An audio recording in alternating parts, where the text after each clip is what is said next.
Assalamualaikum warahmatullahi wabarakatuh. Alhamdulillahi rabbil alamin. Wassalatu wassalamu ala asyrafil mursalin nabiyyina wa maulana Muhammadin wa ala alihi wa sahbihi ajma'in. Wa ashhadu an la ilaha illallah wahdahu la syarika lah.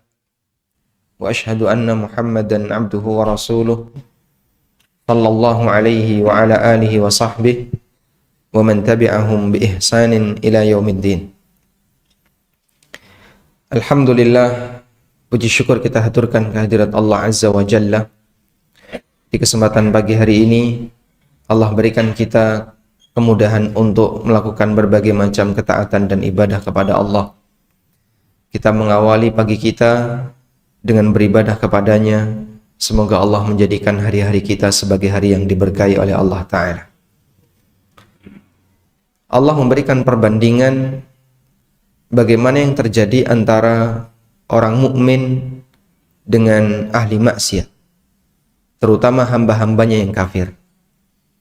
Allah menyebutkan di surat Al-An'am, wa huwa alladhi yatawaffakum bil-laili wa ya'lamu ma jarahtum bin-nahar thumma yab'atsukum fihi liyuqda ila ajalin musamma. Wa huwa alladhi yatawaffakum bil-lail.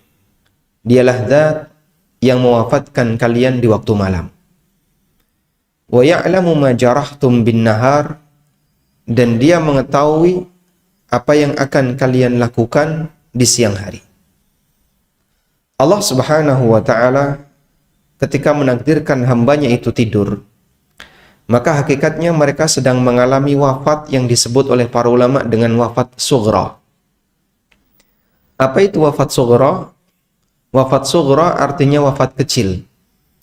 Wafat di mana arwah itu ditahan oleh Allah sementara dan nanti akan dikembalikan oleh Allah. Saat arwah itu dikembalikan, maka sang hamba bisa bangun tidur, sehingga dia bisa beraktivitas di siang harinya. Yang penting dari ayat ini, ketika Allah Subhanahu wa ta'ala menyinggung bagian ini, Allah mengatakan, wa huwa alladhi yatawaffakum bil-laili wa ya'lamu ma jarahtum bin-nahar. Dialah zat yang mewafatkan kalian di waktu malam dan dia mengetahui apa yang akan kalian perbuat. Dia mengetahui kelakuan kalian di siang hari. Artinya begini, saat Allah menahan arwah kita, Allah tahu ketika arwah ini dikembalikan kepada jasad, jasad ini akan hidup dan dia akan berbuat maksiat. Baik kita sebagai mukmin, apalagi orang-orang yang tidak beragama iman, tidak beragama Islam.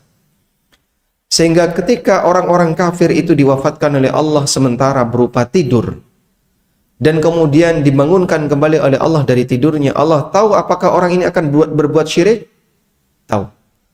Tapi subhanallah, dengan kasih sayangnya, dengan rahmatnya yang maha luas, Allah berikan kesempatan sang hamba ini untuk hidup kembali, padahal dia tahu hamba ini kalau hidup lagi dia akan berbuat durhaka kepadanya. Ibarat ketika kita menjadi seorang karyawan di sebuah perusahaan, kita dalam posisi misalnya oleh perusahaan dirumahkan sementara karena pelanggaran yang kita lakukan. Tapi perusahaan akan menerima kembali orang ini untuk masuk lagi sebagai karyawan, padahal perusahaan tahu ini kalau diterima kembali dia akan melakukan pelanggaran yang sama. Betapa perusahaan ini adalah perusahaan yang sangat pemurah, sehingga dia tetap menerima karyawan ini walaupun dia salah berkali-kali. Namun ini mungkin tidak terjadi pada dunia manusia. Tapi Allah Subhanahu wa ta'ala dengan pemurahnya, walutfihi ala ibadihi, dan kasih sayangnya kepada para hambanya, meskipun Allah tahu di siang ini bapak ibu dan kita semua pasti akan berbuat durhaka dan maksiat, tapi Allah Subhanahu wa ta'ala mengembalikan arwah kita sehingga kita bisa beraktivitas dan kita bisa melakukan berbagai macam kegiatan di siang hari ini. Sehingga ini menuntut kita untuk banyak istighfar dan mohon ampun kepadanya. Walaupun tadi malam kita diwafatkan oleh Allah, namun Allah hidupkan kembali kita dengan Allah kembalikan arwah kita, dan kita nanti akan berbuat durhaka kepadanya, maka kita banyak memohon ampun kepada Allah Subhanahu wa taala. Selanjutnya, Bapak Ibu yang dimuliakan Allah Subhanahu wa taala, kita akan mempelajari tentang salat yang diajarkan oleh Nabi sallallahu alaihi wasallam. Sebagai muqaddimah bahwa Allah menghisap perbuatan yang kita lakukan lahir batin. Sebagaimana disebutkan dalam hadis riwayat Muslim, Nabi sallallahu alaihi wasallam bersabda, "Innallaha la yanzuru ila suwarikum wala ila ajsadikum, walakin yanzuru ila qulubikum wa a'malikum." Sesungguhnya Allah tidak melihat ke wajah kalian. Allah tidak melihat kepada jasad kalian. Walakin yanzuru ila qulubikum wa a'malikum. Namun yang Allah lihat adalah hati kalian dan amal perbuatan kalian. Maka berdasarkan hadis ini, dan hadis ini sahih riwayat Muslim, dalam melakukan aktivitas amaliyah ibadah apapun, sang hamba akan dihisap oleh Allah Subhanahu wa taala, baik bagian batinnya maupun bagian lahirnya. Sehingga ketika kita berbicara mengikuti sunnah Nabi sallallahu alaihi wasallam, bagian prinsip yang perlu kita pahami, mengikuti sunnah Nabi sallallahu alaihi wasallam itu dilakukan secara lahir batin. Anda ikuti bagian sunnah lahiriah, dan demikian pula Anda juga harus mengikuti bagian sunnah yang batin. Apa yang dimaksud dengan sunnah yang batin? Sunnah batin berkaitan dengan masalah bagaimana semangat Nabi sallallahu alaihi wasallam ketika melakukannya. Termasuk diantaranya adalah bagaimana kondisi ketika orang khusyuk dalam melaksanakan sunnah lahir. Dan gabungan dua ini sangat mudah kita jumpai dalam ibadah salat. Karena salat itu tidak hanya sebatas ibadah gerakan, tapi di bagian lain daripada itu ada yang merupakan arwah salat. Arwah salat itu apa? Khusyuk ketika melaksanakan salat. Karena ketika seorang hamba melaksanakan salat, jika jasadnya ada di masjid, tapi mungkin hatinya ada di dapur. Jasadnya ada di masjid, tapi batinnya ada di taman. Jasadnya ada di masjid, tapi hatinya sudah sampai rumah. Mungkin nggak itu terjadi? Mungkin. Batin lebih susah untuk dikendalikan dan dibuat diam dibandingkan jasad. Makanya kata para ulama, khusyuk itu ada dua. Ada khusyuk lahir dan ada khusyuk batin. Khusyuk lahir, sepanjang Anda diam tidak banyak bergerak, maka Anda terhitung sebagai orang yang khusyuk lahiriah. Ketika Bapak Ibu misalnya takbiratul ihram, Allahu Akbar, kemudian kita diam, tidak tolah-toleh, tidak banyak bergerak. Orang Indonesia pintar yang kayak gini. Berarti dia sudah melakukan khusyuk lahir, karena dia tidak melakukan gerakan apapun. Khusyuk batin artinya adalah batinnya berada di tempat yang sama sebagaimana fisiknya. Dan yang kedua ini lebih susah untuk dikendalikan dibandingkan yang pertama. Sehingga tadi ada banyak kasus di mana ada orang yang sedang sholat, lahiriahnya, fisiknya ada di masjid, tapi batinnya ada di mana, Pak? Tergantung apa yang dia pikirkan. Kadang di tengah sholat dia sambil merancang kegiatan apa yang akan saya lakukan pasca sholat. Setelah ini saya akan sarapan di sini. Habis itu saya jalan-jalan di sini. Setelah itu saya ngapain. Rancangan jadwal itu sudah dirangkai waktu kapan? Waktu sholat. Anda mengalami kayak gitu nggak? Itulah saking sibuknya orang Jakarta. Insya Allah. Sampai waktu sholat dimanfaatkan untuk merancang itinerary kegiatan pasca sholat. Baik. Oleh karena itu, kita perlu berlatih dalam melaksanakan sholat. Mari kita tingkatkan nilai dari kualitas sholat yang kita kerjakan dengan cara belajar khusyuk lahir batin. Ada satu buku, walhamdulillah, buku ini sudah lama kita tulis dan sudah selesai kita bedah di ANB Channel. Judul bukunya Tafsir Salat. Barangkali ada sebagian di antara jamaah yang punya buku ini. Buku ini intinya adalah bagaimana memahami makna dan gerakan dalam sholat secara lahir batin. Baik, selanjutnya Bapak Ibu yang dimuliakan Allah Ta'ala, kita menyadari bahwa sholat ini merupakan ibadah yang paling penting. Dan Nabi SAW menegaskan bahwa sholat merupakan amal pertama dari seorang hamba yang nanti akan dihisab kapan? Di yaumil akhir.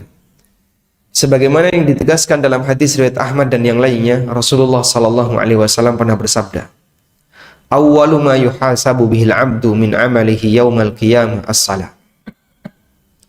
Amal pertama yang akan dihisab dari seorang hamba besok di hari kiamat adalah salat. Dan ternyata ketika salat ini dihisab oleh Allah, Dia menentukan baik dan buruknya amal berikutnya. Bagian awal kalau nilainya baik, maka lanjutannya dianggap baik. Amal-amal yang lain dianggap baik. Dan sebaliknya, ketika bagian awal ini sudah rusak, maka amal-amal yang lain dianggap lebih rusak. Karena itulah Umar bin Khattab radhiyallahu anhu menyampaikan sebuah pesan. Ta'ahadu ala hadhis salawah. Hafidhu ala hadhis salawah. Jagalah salat-salat 5 waktu. Faman da'a hadis salat, faman dayya hadis salawat, fahuwa lima ghairahu adya. Karena siapa yang menyanyiakan salat 5 waktu, berarti amal yang lain lebih dia sia-siakan. Para ulama memahami, kenapa ketika orang itu amal salatnya baik, maka seluruh amal dianggap baik. Karena ketika seorang hamba memperbaiki salatnya, Allah akan memberikan taufik kepadanya, sehingga amal-amal dia yang lain akan dimudahkan oleh Allah untuk bisa dia lakukan dengan maksimal. Maka umumnya orang yang sholatnya baik, maka nanti puasanya baik. Orang yang sholatnya baik, ibadah zakatnya baik. Orang yang sholatnya baik, ibadah-ibadah yang lainnya jadi baik.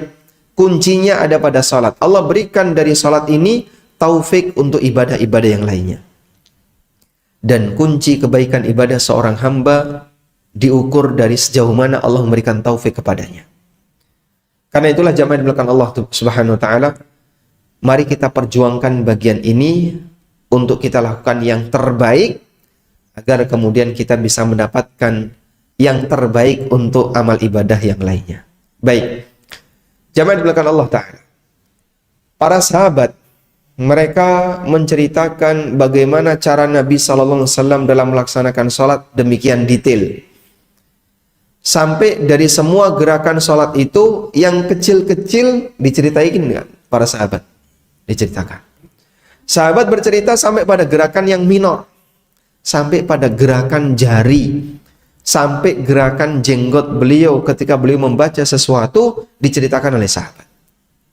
Maka tidak ada manusia yang sejarahnya lebih lengkap dibandingkan Nabi Muhammad sallallahu alaihi wasallam. Dalam satu masalah salat saja, para ulama bisa menggali menjadi karya tulis sampai berjilid-jilid. Ada satu buku yang ditulis oleh Dr. Sa'id bin Wahab Al-Qahtani, penulis kitab Hisnul Muslim. Beliau menulis buku tentang cara salat yang diberi judul Salatul Mu'min. Buku ini tebalnya 3 jilid. Hanya membahas salat saja, tebalnya 3 jilid. Padahal dalam buku Salatul Mu'min itu tidak dibahas ikhtilaf panjang lebar sebagaimana buku-buku perbandingan madhab pada umumnya. Namun salat Nabi SAW baik yang wajib maupun yang sunnah, ketika digali ada banyak sekali pelajaran yang bisa diambil darinya. Sehingga para ulama menggali dari salat saja bisa menjadi karya tulis yang tebal. Karena salatnya beliau diceritakan oleh para sahabat dengan sangat lengkap. Dan tidak ada manusia yang sejarahnya lebih lengkap dibandingkan Nabi Muhammad SAW. Kalau misalnya kita ditanya, siapa orang yang paling Anda kenal? Siapa orang yang paling Bapak kenal? Orang tua. Kalau Bapak misalnya diminta, tolong tulis sirah orang tua. Sejarah orang tua Bapak. Kira-kira jadi berapa jilid? Hah? 1 lembar? Atau 2 lembar? Kita punya keterbatasan dalam menceritakan itu. Kenapa? Karena kita tahu tidak semua perbuatan beliau kita perhatikan dengan detail. Kenapa perbuatan Nabi SAW diperhatikan oleh para sahabat dengan detail? Karena tidak ada manusia yang perbuatannya ketika diikuti bernilai pahala kecuali satu orang. Siapa? Rasulullah SAW. Sehingga dengan sebab perbuatan beliau ketika diikuti bernilai pahala, dan hanya satu orang ini perbuatannya ketika diikuti bernilai pahala, maka sampai gerakan-gerakan yang kecil sahabat bercerita. Apalagi perbuatan yang dilakukan dalam sholat. Sehingga ketika beliau duduk istirahat, sahabat cerita, kemudian diikuti. Bagaimana gerakan beliau ketika sholat, sahabat cerita, lalu diikuti. Ketika itu dilakukan walaupun kecil, tapi diperhatikan dengan maksimal, Anda mengikutinya dalam rangka mengikuti Nabi SAW bernilai pahala. Karena itu ada sebuah ungkapan yang disampaikan oleh Sufyan Ats-Tsauri. Lau istata'ta alla tahukka ra'saka illa bisunnah faf'al. Kalau kau bisa tidak garuk kepalamu kecuali ada dalilnya, lakukanlah. Artinya semangat seorang mukmin yang punya jiwa ingin selalu mengikuti Nabi SAW, itu dia selalu memikirkan gerakan ini ada dalilnya atau tidak. Karena dari semua gerakan sholat itu sebenarnya ada panduannya. Cuman banyak di antara gerakan yang kita lakukan kadang dominan sifatnya otomatis. Kenapa otomatis? Karena itu yang kita belajar dari kita kecil dulu sampai kita dewasa. Sehingga coba Bapak Ibu ingat-ingat, kapan terakhir kali Anda belajar sholat? Kapan terakhir kali Bapak belajar sholat? Siapa yang mau saya tanya ini? Kapan terakhir kali belajar sholat, Pak? Sebelum pandemi atau setelah pandemi? Ada daurah sholat? Ada. Alhamdulillah. Bagi mereka yang mungkin nggak kepikiran belajar tentang sholat, terakhir kali dia belajar sholat mungkin ya waktu dulu masih SD, waktu dulu masih SMP, terus setelah itu udah nggak pernah lagi. Berarti cara sholat yang kita kerjakan adalah cara sholat yang pernah kita pelajari waktu kita masih anak-anak, waktu kita masih remaja. Belum pernah diupdate itu Pak ilmunya, Pak. Apa ada Pak ilmu update sholat? Mungkin sunnahnya nggak diupdate karena nggak ada wahyu lagi yang bertambah. Cuman pengetahuan kita berkaitan dengan keseluruhan sifat sholat Nabi SAW barangkali baru 10%, baru 15%, baru 20%, dapat 30% itu sudah Masya Allah banyak sekali. Masih banyak yang kita nggak tahu. Cuman karena kita nggak terbiasa untuk mengupdate pengetahuan yang baru tentang sunnah Nabi SAW dalam sholat, jadinya kita ketika belajar sholat hanya mengandalkan masa silam. Akhirnya karena seperti itu yang kita lakukan selama bertahun-tahun dan tidak ada update, yang terjadi dominan gerakan dan bacaan yang kita lakukan dalam sholat bersifat otomatis. Begitu sujud, Allahu Akbar, subhanarabbiyal a'la, subhanarabbiyal a'la, subhanarabbiyal a'la. Kenapa dia baca cepat? Udah hafal. Begitu dia sholat cepat banget, sholatmu kok cepat banget? Udah hafal. Karena bertahun-tahun seperti itu. Gerakan tangan waktu mengangkat tangan saat takbiratul ihram, itu rata-rata sifatnya apa? Otomatis. Allahu Akbar.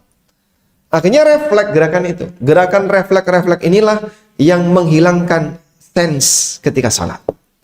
Dan ketika refleks itu dilakukan bertahun-tahun, maka khusyuknya hilang. Sampai ada ucapan ya, sesuatu yang terlalu sering akan menghilangkan sensitivitas. Orang pertama kali mengetahui biasanya lebih sensitif. Dia akan lakukan itu penuh dengan penjiwaan. Tapi kalau berulang-ulang terus-menerus seperti itu, akhirnya jadi gerakan otomatis.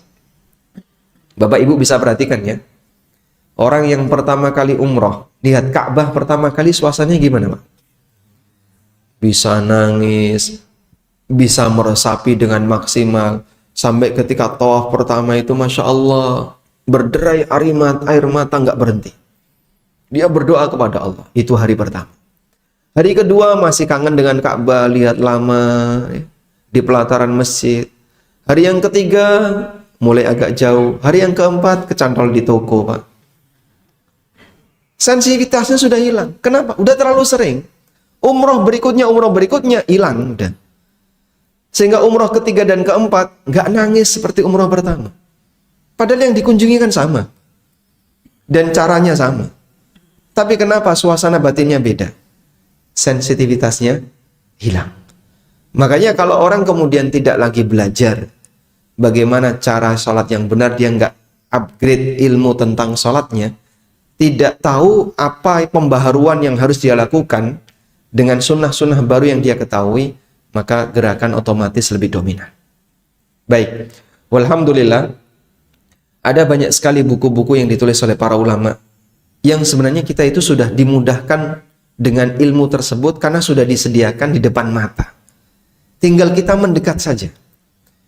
Contohnya misalnya buku Sifat Salat Nabi SAW sudah diterjemahkan dalam bahasa Indonesia, atau buku-buku cara salat yang lain yang disitu membahas tentang bagaimana gerakan dan bacaan salat. Dan buku saya ini membahas juga tafsirnya. Kalau kita membaca ini maknanya apa? Ketika kita membaca Al-Fatihah, renungan apa yang bisa kita hadirkan, sehingga membuat suasana batin itu nyambung. Jadi bacaan itu tidak cuma bacaan di lisan, tapi nyambung di hati. Allahu Akbar. Apa sih yang perlu kita renungkan ketika kita mengucapkan Allahu Akbar? Allahu Akbaru min kulli syai'. Allah Maha besar dari segala sesuatu. Anda mungkin punya kesibukan, punya banyak sekali aneka kegiatan. Salat kita dahulukan, karena ini lebih besar dibandingkan semua kegiatan yang saya lakukan. Walaupun itu peluang bisnis yang andaikan gagal mungkin rumah kita terjual. Tapi sholatku lebih hebat, lebih besar dibandingkan semua harta yang kukumpulkan. Perenungan seperti itu bisa jadi hadir bagi mereka yang punya semangat suasana batin nyambung antara bacaan lisan dengan kondisi hati. Dan seperti ini perlu untuk dilatih, Pak. Sering dipelajari berulang sehingga ada update ilmu dari apa yang kita lakukan ketika kita melakukan ibadah. Baik. Selanjutnya jamaah dimulakan Allah, dalam waktu yang singkat kita akan membahas sedikit tentang terutama ya gerakan-gerakan salat dan bacaan yang penting untuk ditekankan dalam salat. Dalam melakukan gerakan salat, pertama yang kita lakukan apa, Pak? Sebelum melaksanakan salat. Wudu itu syarat ya. Baik, kita wudu, kita menutup aurat, kemudian kita menghadap kiblat, lalu memastikan tidak ada najis yang nempel. Baik, itu semuanya adalah syarat salat. Persiapan itu sudah kita lakukan sebelum salat. Sebelum menghadap Allah kita bersuci dulu. Suci dari najis dan suci dari hadas. Memakai pakaian yang baik, memakai parfum, dan seterusnya. Selanjutnya kita salat. Menghadap Allah dimulai dengan takbiratul ihram. Kenapa disebut takbiratul ihram? Ihram artinya yang mengharamkan. Sebab takbir ini menjadi batas.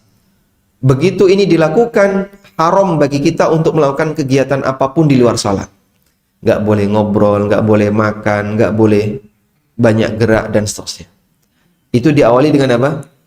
Takbiratul ihram. Maka Nabi SAW mengatakan, wa tahrimuha at-takbir. Yang mengharamkan daerah salat, batasan awalnya adalah takbir. Baik, takbiratul ihram itu yang mana sih? Kalimat Allahu Akbar. Kalau angkat tangan ini sifatnya sunnah. Anda ketika takbiratul ihram nggak ngangkat tangan, Allahu Akbar. Ini Allahu Akbar, tidak ngangkat tangan. Anda takbiratul ihram nggak ngangkat tangan, sah nggak? Sah. Tapi ketika diiringi dengan sunnah, itu lebih baik. Mengangkat tangannya seberapa? Bisa setinggi pundak, bisa setinggi telinga. Telapak tangan dihadapkan ke arah kiblat, jangan digenggam, dan jangan saling berhadapan-hadapan. Gerakan refleks yang sering terjadi. Allahu Akbar. Allahu Akbar. Coba Pak, sesekali ada CCTV nggak ini? Hah? Ada? Di dalam ada? Di dalam ya? Oh, dari belakang. Yang dari depan ada? Ada mungkin ya. Kalau Bapak ingin lihat evaluasi untuk sholat pribadi kita ya, Anda tonton CCTV. Coba takbiratul ihram saya gimana? Oh, kenapa dia seperti itu? Mungkin nggak kepikiran. Sehingga saat dia melakukan gerakan angkat tangan, refleks. Padahal ketika dia refleks, akhirnya tidak sempurna. Hadapkan telapak tangan kita ke arah kiblat, jari tidak terlalu direnggangkan, tidak ditekuk, tapi rapat biasa, hadap menghadap. Kemudian dihadapkan ke arah kiblat. Baik, bisa setinggi pundak, bisa setinggi telinga, karena dua-duanya sunnah Nabi SAW. Tapi jangan digabungkan. Allahu Akbar. Kalau kayak gini nggak boleh ya. Sehingga silahkan amalkan gantian, jangan digabungkan. Baik. Selanjutnya setelah takbiratul ihram kita ngapain? Kita ngapain? Posisi tangan sedekap. Dalam sedekap, tangan kanan di atas tangan kiri. Bisa di atas punggung telapak tangan kiri, bisa di atas pergelangan, bisa di hasta. Tapi tidak melebihi siku. Syekh Bakar Abu Zaid menyebutkan tidak ada riwayat bahwa Nabi SAW sedekap melebihi siku. Maka kalau sedekap seperti ini tidak sesuai sunnah. Sehingga sedekap tidak melebihi siku. Bisa diletakkan saja, bisa sambil menggenggam. Karena Nabi SAW terkadang beliau letakkan dan terkadang beliau menggenggam. Selanjutnya, Pak, apakah perlu diputer, Pak? Karena ada sebagian orang yang kadang sedekap itu muter. Allahu Akbar. Tidak perlu berputar seperti itu. Karena sholat itu gerakannya terbatas, jangan ditambahi dengan gerakan inovasi. Sebab kita sholat itu satu paket yang diajarkan oleh Nabi SAW. Berinovasi dalam hal ini tidak diterima. Karena gerakan sholat nggak bisa dilogika. Begitu Pak ya. Nah kadang ada orang yang kayak gitu. Allahu Akbar. Ini kenapa sih kok diputar? Putarannya berapa kali? Kalau 3 kali boleh nggak? Wah nanti jadinya senam. Sehingga yang kayak gini tidak perlu diputar. Baik. Selanjutnya letakkan di mana? Dalam hal ini ulama beda pendapat. Ada yang mengatakan sedekap itu di dada. Ada yang mengatakan di perut di atas pusar, dan sebagian pendapat mengatakan di bawah pusar. Intinya dalam hal ini ada khilaf, dan ketika saya baca hadisnya memang tidak ada penegasan di posisi mana Rasulullah SAW meletakkan kedua tangan itu. Maka para ulama kemudian berijtihad, ada yang mengatakan di dada, ada yang mengatakan di atas pusar, ada yang mengatakan di bawah pusar. Dan dalam hal ini al-amru fihi wasi', dalam hal ini longgar. Artinya Anda mau di posisi manapun, insya Allah sesuai sunnah Nabi SAW. Baik. Selanjutnya kita membaca apa? Membaca doa iftitah. Anda bisa baca doa iftitah dengan aneka versi. Kami sarankan kalau Bapak Ibu baca doa iftitah, kalau bisa lebih dari 1 versi. Hafalkan lebih dari 1. Tujuannya apa? Menghindari kecurigaan. Kalau ditanya, Bapak baca doa iftitahnya apa? Allahumma ba'id baini wa baina khatayaya kama ba'adta bainal masyriqi wal maghrib. Oh, Bapak Muhammadiyah ya. Kalau Anda apa? Allahu Akbar kabira walhamdulillahi katsira wa subhanallahi bukratan wa asila. Berarti Anda NU. Di masyarakat kita ada kesan seperti itu. Sampai ada anggapan iftitah Muhammadiyah, iftitah NU, tasyahud Muhammadiyah, tasyahud NU. Sampai sini nggak kayak gitu Pak? Nah, di Duren Sawit ada kayak gitu. Sehingga masyarakat kita punya anggapan bacaan ini diplot untuk salah satu ormas. Padahal dua-duanya sunnah Nabi SAW. Andaikan kita beramal secara bergantian dan hafal semuanya, maka insya Allah pada waktu kita melakukan itu akan ada perenungan. Begitu Allahu Akbar, takbiratul ihram selesai, Anda bersedekap, mikir, saya mau doa iftitah yang mana ya? Oh baik, saya pilih yang ini. Jadinya bukan gerakan otomatis. Kenapa? Karena kita punya warna yang berbeda-beda, sehingga kita milih dulu sebelum melakukan. Itu akan menyebabkan gerakan kita tidak otomatis. Gerakan otomatis itu seperti mesin, Pak ya. Begitu A, lanjut B, lanjut C, lanjut D. Tapi kalau orang tidak melakukan gerakan otomatis, setelah A ngapain ya? Mikir dulu. Ada banyak pilihan. Ada B, C, D. Oh baik, saya C. Ketika Anda punya banyak pilihan doa, maka yang Anda lakukan tidak akan melakukan gerakan otomatis. Anda akan terus berpikir. Dan itulah poin-poin khusyuk dalam sholat. Baik, maka saya sarankan Bapak Ibu kalau bisa hafal lebih dari satu doa iftitah. Berapa doa iftitah yang dihafal, Pak? Satu. Baik, nanti di-upgrade ya, Pak. Kalau bisa lebih dari satu. Baik. Selesai kita membaca doa iftitah, membaca apa? Ta'awudz, kemudian basmalah. Lalu membaca Al-Fatihah. Nah, kalau Al-Fatihah nggak ada pilihan ya, cuman satu. Pak, saya mau Al-Fatihah versi yang berbeda. Ya batal sholatmu. Karena Al-Fatihah hanya ada satu versi. Dan pastikan bacaan Al-Fatihah yang Bapak Ibu hafal benar dari sisi tajwid, tidak ada yang keliru panjang pendek maupun huruf. Karena Fatihah ini kalau salah bisa mengubah makna, mengancam keabsahan sholat. Sebab Fatihah ini apa? Rukun. Nabi SAW bersabda, la salata liman lam yaqra' bi fatihatil kitab. Gak ada salat bagi orang yang tidak membaca Al-Fatihah. Berarti kalau Fatihahnya salah, rukun Fatihahnya hilang. Dan itu menyebabkan bisa mengancam keabsahan salatnya. Maka pastikan Pak, gak bisa-bisanya baca Quran. Raiso-isone maca Quran, Pak. Kalaupun kita nggak bisa baca Quran, minimal Fatihahnya benar. Surat yang lain salah nggak apa-apa.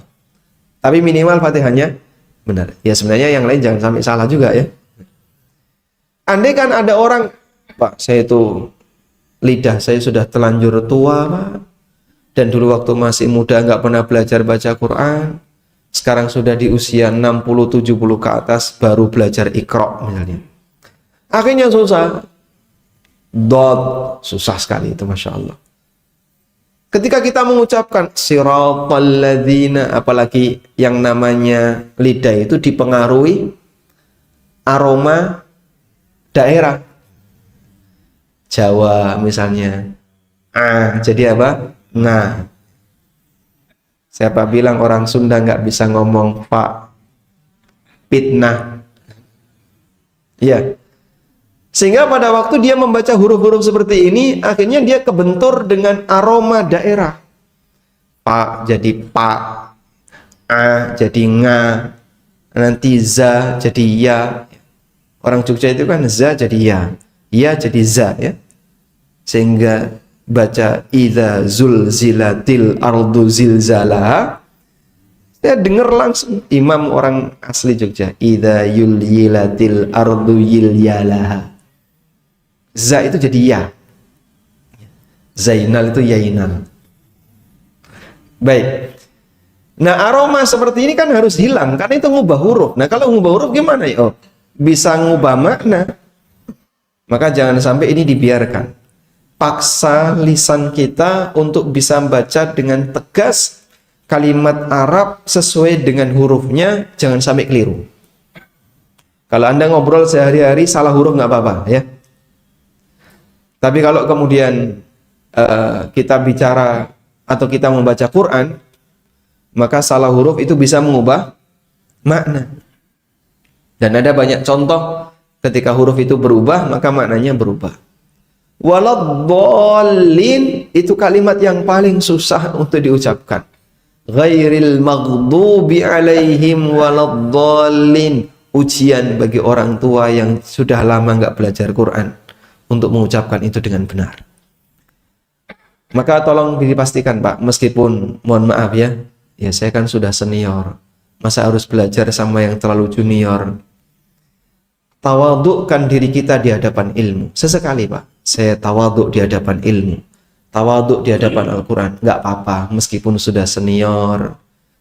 Tapi kalau memang nggak bisa ya ngaku nggak bisa, lalu sampaikan kepada junior, tolong dong Quran saya dibenerin.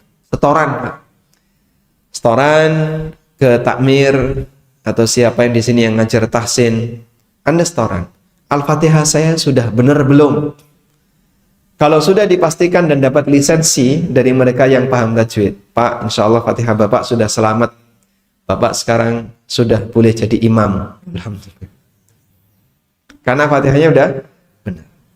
Sampai para ulama menyebutkan, baik dalam mazhab Syafi'i maupun dalam mazhab Hambali, apabila ada orang jadi imam, bacaan Fatihahnya belepotan, maka makmum yang Fatihahnya benar, batal sholatnya.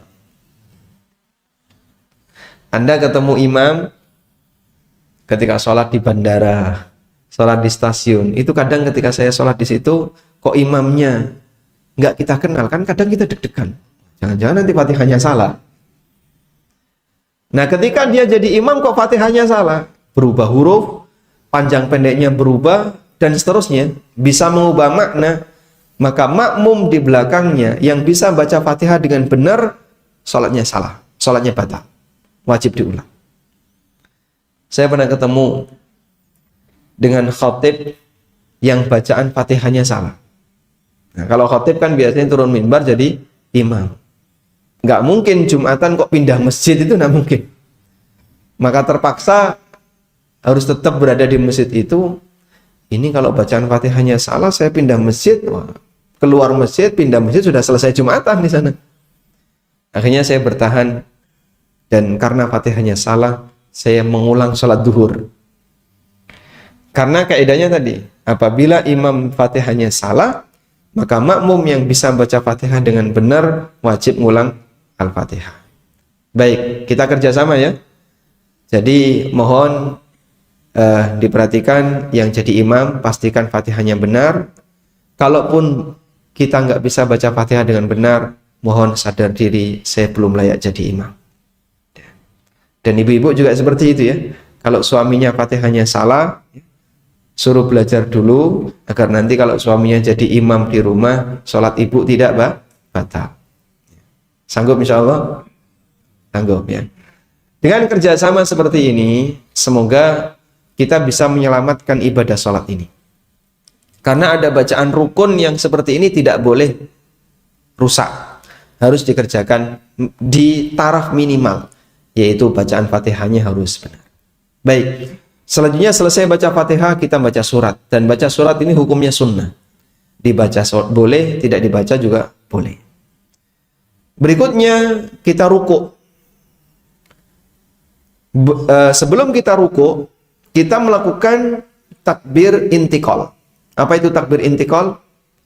Takbir perpindahan dari rukun satu ke rukun yang kedua. Maka takbir intikal ini dilakukan kapan? Takbir intikal dilakukan dalam proses perpindahan. Sehingga tidak dilakukan saat masih berdiri dan tidak dilakukan ketika sudah sempurna ruku.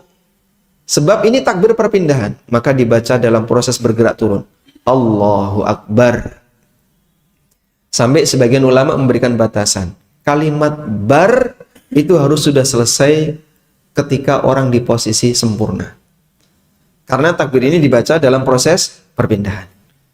Kadang kita jumpai ada sebagian imam yang rukuk sempurna dulu baru mengucapkan Allahu Akbar. Alasan dia, Pak, karena kalau saya takbir intikalnya dalam proses bergerak, itu nanti ada makmum yang mendahului saya. Kalau begitu kasih edukasi bagi makmum. Makmum tolong jangan bergerak sebelum kalian mendengarkan kata bar. Dan dalam kegiatan baris berbaris kita itu bisa kayak gitu, Pak. Coba orang misalnya dalam kegiatan baris berbaris ya. Hadap kanan. Sudah hadap kanan belum? Nunggu apa? Bisa dia. Sehingga kalau ada orang misalnya dapat komando hadap kanan, gema ya. Apakah sudah hadap kanan? Belum. Dia akan tunggu sampai mendengar gerak baru hadap kanan. Buktinya bisa. Berarti harusnya sholat bisa. Ketika sholat orang kenapa nggak sabar? Saya tahu nih, habis ini pasti dia rukuk, saya tahu. Ya, mesti tahu, Pak. Semua juga tahu habis ini dia pasti akan rukuk. Makanya, Mas, sampai subhanallah, kadang makmum itu sudah ancang-ancang untuk rukuk, padahal imamnya belum rukuk. Pernah ketemu makmum kayak gitu?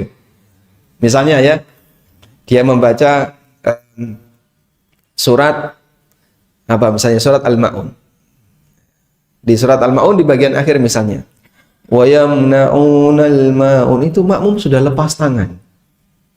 Imam baru baca wa yamna'unal ma'un, makmum sudah lepas tangan. Ngapain makmum ini lepas tangan? Padahal awalnya sedekap. Siaga mau ngapain disiagakan mau rukuk? Loh, kan saya tahu habis ini pasti rukuk. Bapak nggak usah kayak gitu, semua orang juga tahu habis ini pasti rukuk. Sehingga bacaan suratnya itu belum lengkap selesai, dia itu sudah lepas tangan untuk persiapan ancang-ancang. Bapak nggak usah ancang-ancang. Nikmati saja posisi Bapak berdiri, tunggu sampai imam selesai membaca baru Anda bergerak. Nah, edukasi seperti ini kadang kan tidak disampaikan dalam jamaah-jamaah masjid. Sampai akhirnya kadang ada orang itu sudah begini loh, Pak. Sudah begini, ancang-ancang itu sudah, punggungnya udah nunduk sebagian. Padahal imamnya masih berdiri tegak sempurna. Ini kalau dilanjutkan, terhitung mendahului imam. Dan mendahului imam, sholatnya batal. Sebagaimana makmum tidak boleh berdiri di depan imam. Makmum kalau berdiri di depan imam gimana, Pak? Makmum di depan imam itu siapa? Jenazah, Pak. Satu-satunya orang yang berada di depan imam adalah jenazah. Sehingga kalau ada makmum di depan imam, gimana sholatnya? Batal. Maka sebagaimana ketika makmum berada di depan imam, sholatnya batal, makmum mendahului gerakan imam juga batal. Bukan cuma batal jamaahnya, batal sholatnya. Kalau ada makmum berdiri di depan imam, dia ikut sholat, tapi di depan imam, itu batal sholatnya. Ngulangi dari awal. Bukan batal jamaahnya ya. Kalau batal jamaahnya kan berarti terhitung sholat sendirian. Tapi kalau batal sholatnya, dia harus ngulang. Maka makmum yang mendahului gerakan imam juga batal sholatnya, harus diulang dari awal. Dan seperti ini pelanggarannya sangat banyak di masyarakat. Karena terkadang jadi makmum itu nggak sabaran, pengen cepet-cepet melakukan gerakan padahal imamnya belum bergerak. Sampai Nabi SAW berikan ancaman. Layan tahiyanna aqwamun ayyarfa'a ra'sahu qablal imam. Orang yang suka mengangkat kepalanya sebelum imam, hendaknya dia hentikan perbuatan itu. Kalau enggak, Allah akan mengubah wajahnya menjadi wajah keledai. Syekh Abdullah Al-Bassam rahimahullahu ta'ala dalam syarah Umdatul Ahkam, beliau menjelaskan kenapa kok diubah dengan keledai. Kok enggak misalnya diubah jadi binatang yang lain. Kenapa keledai? Karena keledai itu lambang kebodohan. Keledai adalah lambang kebodohan. Sehingga orang ini diubah wajahnya seperti keledai sebab lambang kebodohan bagi masyarakat Arab itu keledai. Maka makmum ini dianggap sebagai orang bodoh. Bagaimana mungkin dia mendahului imam? Kan nggak mungkin dia salam sebelum imam. Pak, saya nanti akan mendahului imam ya. Saya akan salam sebelum imam. Monggo, kalau Anda salam sebelum imam, ulangi sholatmu di rumah. Karena mendahului imam hukumnya apa? Batal. Baik. Dalam posisi rukuk yang sempurna itu gimana? Telapak tangan mencengkram lutut. Punggung lurus.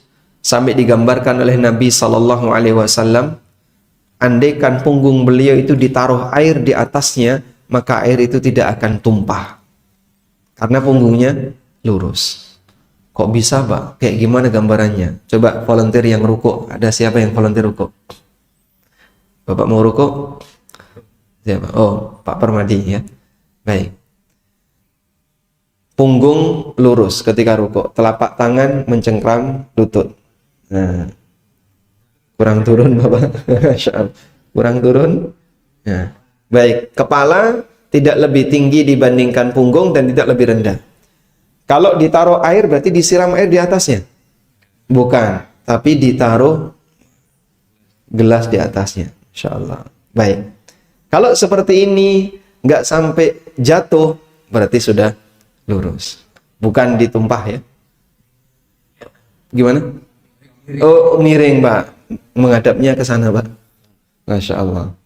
Baik, jadi ini harus lurus ya. Alhamdulillah, jazakumullah khairan, Pak. Masya Allah.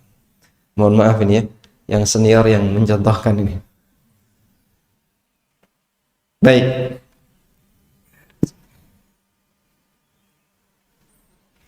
Selanjutnya, selesai rukuk ngapain? Membaca doa rukuk. Begitu rukuk sempurna, baca doa rukuk. Perhatikan, doa itu dibaca setelah kita sempurna melakukan gerakan. Doa rukuk dibaca ketika kita sempurna rukuk. Doa sujud dibaca ketika kita sempurna sujud. Doa i'tidal juga seperti itu. Karena pelanggaran yang sering terjadi, doa itu dibaca dalam proses gerakan. Misalnya ya, orang sujud. Saat dia turun sujud, Allahu Akbar. Begitu dia belum nyentuhkan muka di tanah, Subhana rabbiyal a'la, subhana rabbiyal a'la, subhana rabbiyal a'la. Langsung naik. Subhana rabbiyal a'la dia baca 3 kali, itu dalam proses ketika bergerak. Pelanggaran ini banyak. Makanya doa itu dibaca setelah kita sempurna bergerak. Sempurna dulu baru baca Subhana rabbiyal a'la, subhana rabbiyal a'la. Begitu. Baik, selanjutnya i'tidal. Sami Allahu liman hamidah. Kembali kepada posisi punggung lurus seperti sebelumnya. Yang dikatakan oleh Nabi SAW, hatta tarji'a kullal idham ila mafasilihi. Sampai seluruh tulang-tulang itu kembali ke posisi sebelumnya. Tulang-tulang kembali ke posisi sebelumnya, artinya dia berdiri tegak sempurna.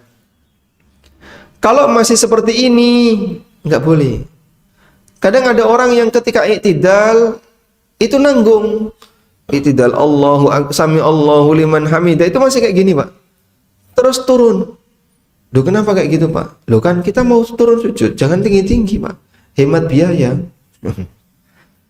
Kalau Bapak melakukan kayak gini, bisa batal sholatnya.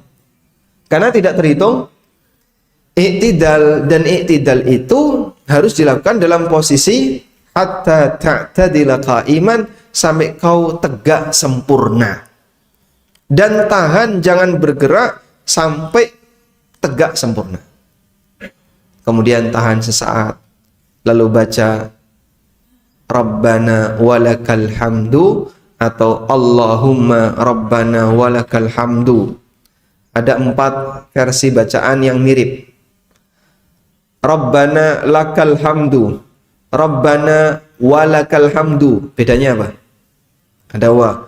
Allahumma Rabbana lakal hamdu, Allahumma Rabbana walakal hamdu.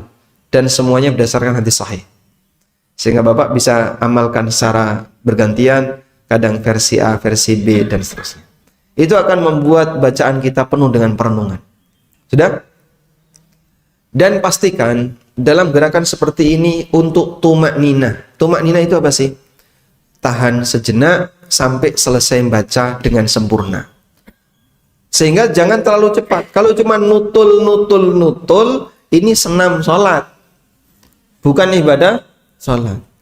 Dan kadang ada orang yang cuma nutul, bangkit, berdiri, nutul, langsung turun. Dia nggak sabar ketika sholat. Nikmati sholat itu. Maka sholat harus tumakninah. Ada seorang sahabat masuk masjid, lalu memberi salam kepada Nabi SAW, dia sholat 2 rakaat. Selesai sholat, dia datang kepada Nabi SAW. Kemudian Nabi SAW mengatakan kepada sahabat ini, Salli, irji fa salli fa innaka lam tusalli. Ulangi sholatmu, karena tadi sholatmu batal. Itu diulang sampai 3 kali. Lalu sahabat ini mengatakan, Ya Rasulullah, la uhsinu ghaira dzak, fa'allimni. Ya Rasulullah, aku tidak bisa sholat yang lebih baik daripada ini. Tolong ajari aku. Subhanallah.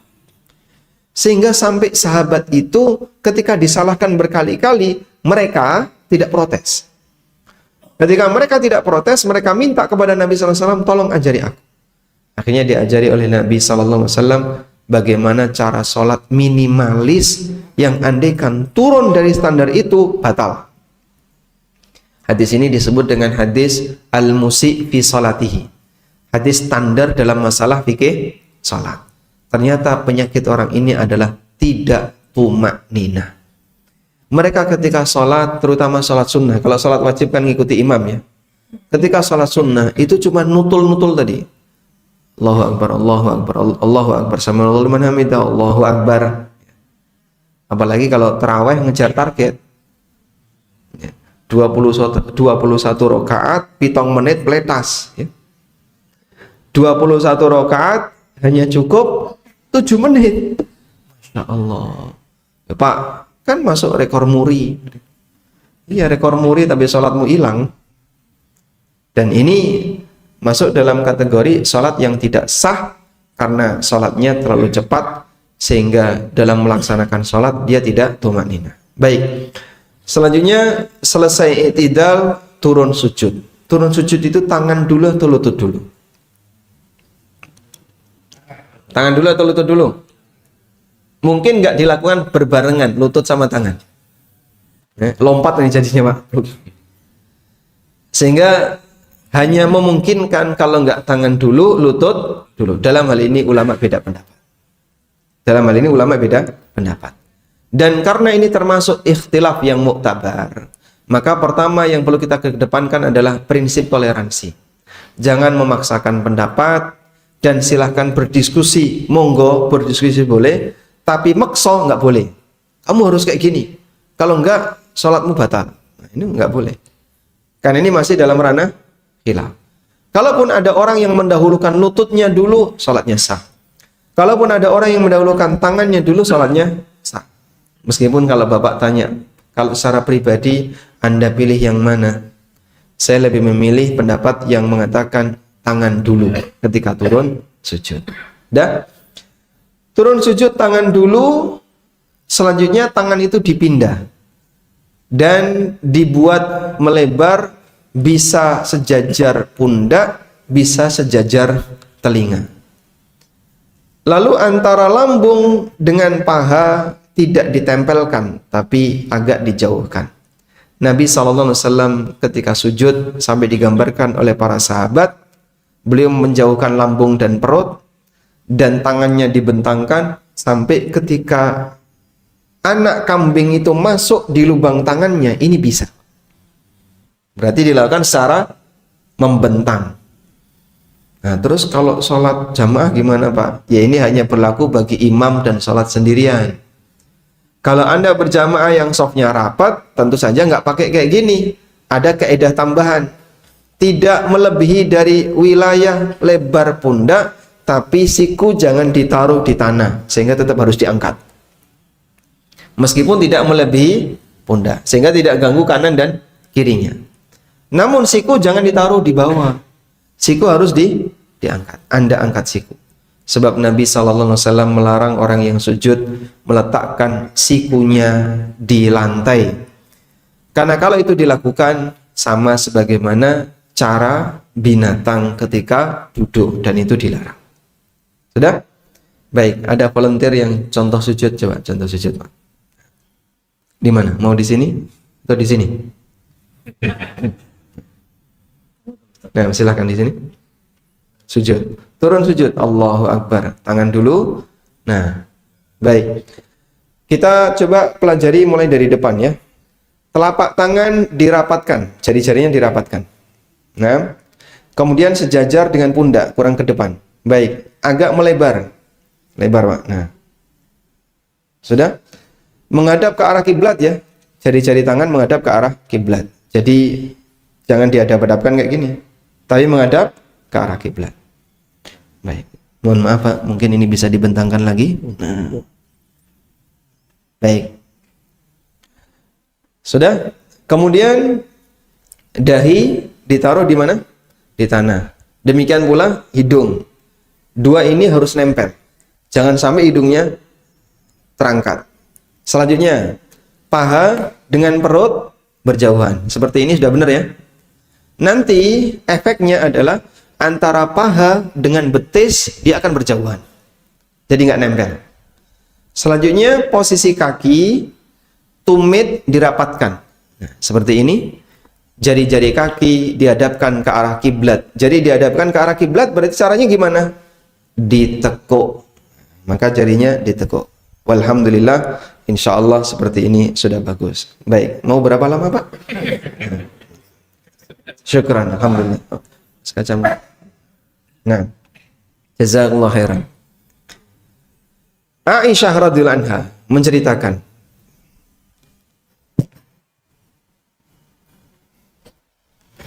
pada waktu beliau kehilangan Rasulullah SAW. Jadi sebagai istri yang tidur di samping suaminya, gereng-gereng kok bojone hilang gitu. Maka Aisyah nyari suaminya. Saat tangan Aisyah bergerak mencari Rasulullah SAW, beliau mendapati kaki Nabi SAW, rasan akibaihi, merapatkan kedua tumitnya. Satu tangan Aisyah bisa mendapatkan dua tumit Rasulullah SAW. Kalau nggak digabungkan kan nggak mungkin ya. Andaikan tumitnya satu di kanan, satu di kiri, berjarak sebesar apa tangan Aisyah radhiyallahu anha? Dan itu nggak mungkin. Sehingga ketika satu telapak tangan bisa menggapai dua kaki, menunjukkan bahwasanya kaki beliau kaki Nabi SAW dirapatkan ketika sujud. Wallahu a'lam. Dari sinilah kita bisa memahami bahwa sunnah ketika sholat, posisi kaki itu dirapatkan dengan jari-jari ditekuk. Baik. Selanjutnya, duduk di antara dua sujud. Duduk di antara dua sujud ada dua pilihan.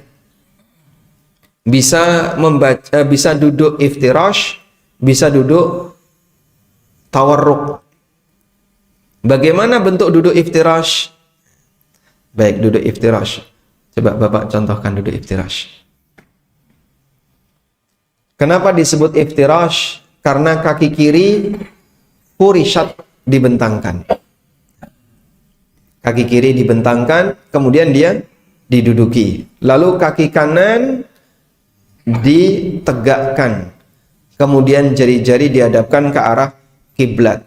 Posisi kedua tangan ditaruh di atas paha, boleh melebihi lutut, boleh di atas lutut. Dalam hal ini bebas. Ada? Yang penting jangan ditaruh di samping. Sehingga kalau duduk iftirash, duduk di antara dua sujud, posisi tangan jangan ditaruh di samping. Saya pernah lihat ada orang yang ketika duduk iftirash, tangannya ditaruh di samping, bukan di atas paha. Baik. Selanjutnya duduk tawarruk. Duduk tawarruk, duduk ik'a yang benar ya. Duduk ik'a. Ketika duduk di antara dua sujud, cara yang kedua adalah duduk ik'a. Tumit dirapatkan. Tumit dirapatkan, kemudian diduduki. Seperti ini ya.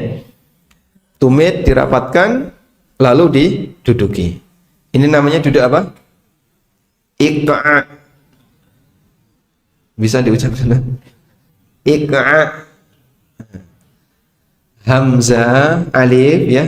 Qaf, ain, kemudian hamzah, ik'a. Nah, posisi duduk ik'a itu yang kayak gini ya. Dan ini salah satu di antara cara duduk ketika duduk di antara dua sujud. Jadi ada dua cara, bisa tawarrush, bisa duduk iftirash, dan bisa duduk ik'a. Baik, alhamdulillah. Jazakumullah khairan. Selanjutnya sujud kembali yang kedua, terus bangkit ke rakaat berikutnya. Nah, saat bangkit ke rakaat berikutnya diceritakan oleh Ibnu Umar, kana Nabi sallallahu alaihi wasallam ya'jinu fi shalah. Nabi SAW melakukan gerakan ajin ketika salat. Gerakan ajin itu apa? Gerakan seperti mengaduk adonan. Karena seperti mengaduk adonan,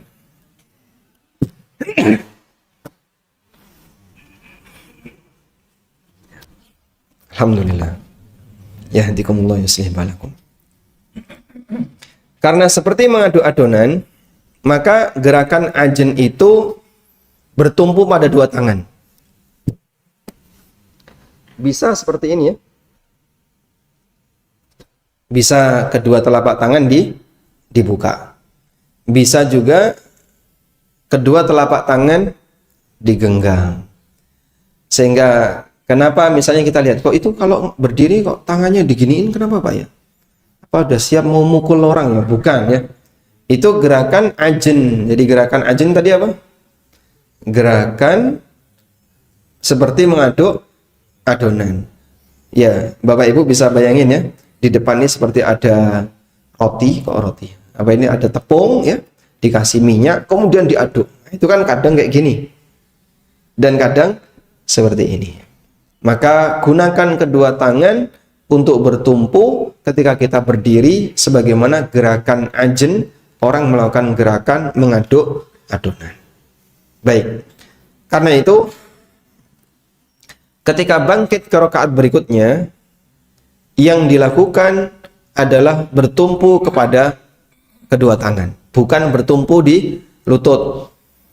Kalau bertumpu di lutut, berarti tangan ditaruh di atas lutut, kemudian diangkat. Nah, itu tumpuannya nanti ada di tumit. Tapi kalau pakai tangan, tumpuannya ada di tangan. Dan walhamdulillah, yang kedua ini yang lebih benar, sehingga lebih ringan bagi kaum muslimin ketika mau bangkit ke rakaat berikutnya. Baik, sampai pada titik yang terakhir adalah duduk tasyahud. Duduk tasyahud akhir, jika kalau kita pakai mazhab Syafi'iyah, semua tasyahud akhir tawarruk. Baik sholat 1 rakaat, 2 rakaat, 3 rakaat, 4 rakaat, semuanya tawarruk. Selama tasyahud akhir tawarruk. Tapi kalau kita menggunakan pendekatan Hambali, apabila sholat itu hanya memiliki 1 tasyahud, hanya punya 1 tasyahud. Sholat yang punya 1 tasyahud apa saja?